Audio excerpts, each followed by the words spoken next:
കൂട്ടുകാരെ, എല്ലാവർക്കും ആദിലക്ഷ്മി കിച്ചൺ വെള്ളയ്ക്ക് സ്വാഗതം. ഇന്ന് നമുക്കൊരു അടിപൊളി ഫ്രൈഡ് കേക്ക് റെസിപ്പി ഉണ്ടാക്കാം. അപ്പൊ ഈ റെസിപ്പി ഞാൻ കണ്ടുപിടിച്ചത് യൂട്യൂബ് ചാനലായ ചിക്കൂസ് ഡൈനിൽ നിന്നാണ്. അടിപൊളി ടേസ്റ്റ് ആണ്. അപ്പൊ താങ്ക് യു ചിക്കൂസ് ഡൈൻ. അപ്പൊ ഇത് എങ്ങനെ ഉണ്ടാക്കാൻ നോക്കാം. സിമ്പിൾ റെസിപ്പി ആട്ടോ.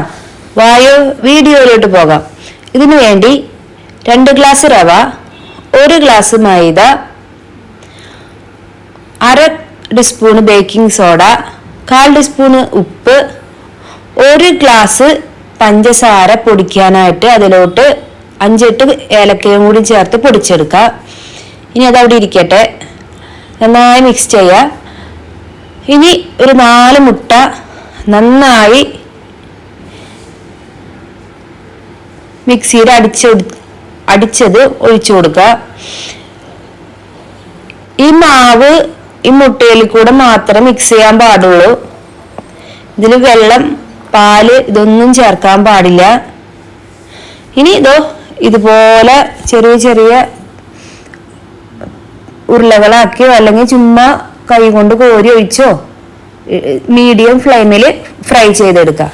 ഇതിലിപ്പം ഞാൻ കറുപ്പ് എള്ള് ചേർത്തിട്ടില്ല. ഒരു സെക്ഷൻ കറുപ്പ് എള്ള് ചേർക്കാണ്ട് യൂസ് ചെയ്ത് നോക്കാം, എങ്ങനെയാ ടേസ്റ്റ് ഉണ്ടോ നോക്കാം. അപ്പൊ അടുത്ത സ്റ്റെപ്പ് ഇടുന്നേക്കാളും മുന്നേ ഞാൻ ഒരു വലിയ ടീസ്പൂണ് കറുപ്പെള്ള് ഇതിൽ ചേർത്ത് നന്നായി മിക്സ് ചെയ്തെടുത്തിട്ടുണ്ട്. അപ്പൊ ഫസ്റ്റത്തെ ട്രിപ്പ് റെഡി ആയിട്ടുണ്ട്.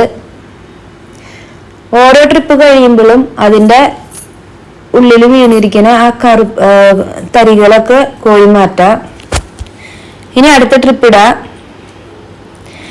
ഈ കറുപ്പെള്ള് ഇട്ട് ഫ്രൈ ചെയ്യുമ്പോ എള്ള് മുരിഞ്ഞ വാസനയും പ്രത്യേക വാസനയാണ്.